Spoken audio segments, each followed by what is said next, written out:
You know, it's been weeks since we have seen any government updates on inflation due to the economic data blackout because of the government shutdown. But that'll change when the Consumer Price Index report is released later this morning. News Nation's Alicia Nieves is on Wall Street with the details. Alicia, this data is coming a bit behind schedule, but better late than never, right? Yeah, good morning, Corey and Judy. Certainly better late than never, certainly better something than nothing, because that's all we've gotten, in the time that the government has been shut down for a little over 3 weeks now. So we do expect to get this data, but it's probably going to be the only economic data we get until the government resumes. CPI really is a critical gauge for inflation, the price that people are paying. Likely that's going to go up. We get this number typically at 8:30 in the morning, and that's what we're expecting today to get it at that time frame. But as you pointed out a moment ago, this data is coming late, about a week and a half late, and it was looking like it wasn't going to come at all. But the Bureau of Labor Statistics actually had to call back furloughed employees to finish it. The only reason that it's actually being released right now is because it's needed to decide Social Security cost of living adjustments, something that obviously could affect millions of seniors.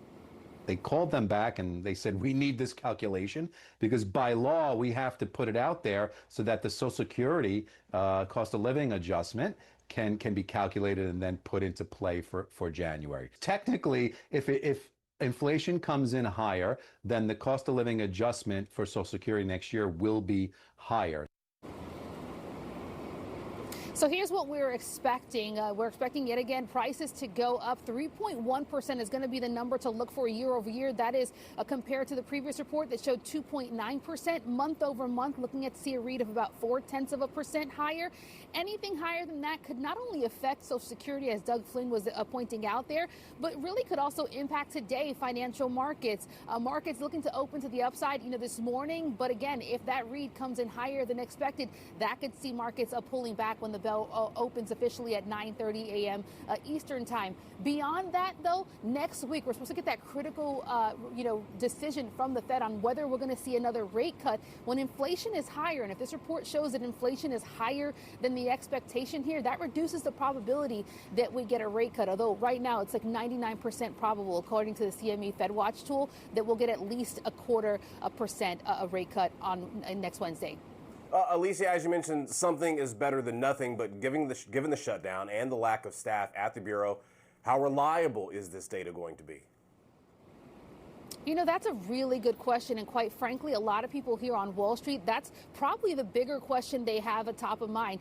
Typically when we get the report, inside of it, which most people don't pay attention to, is an explanation of how the report is drafted. You're going to have a lot of investors today really focused on that explanation. If they get any insight into how the government ensured that the data was accurate amid pulling back its workers ahead of the shutdown, and quite frankly, during the shutdown, they're also looking at what the government is doing.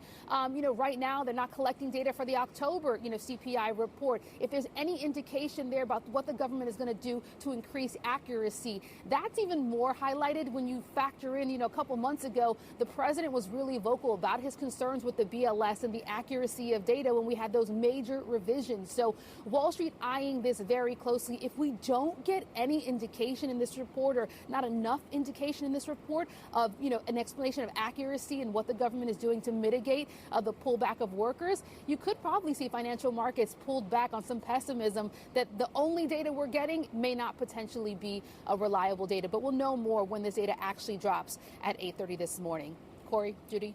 Alicia Nieves, thank you so much.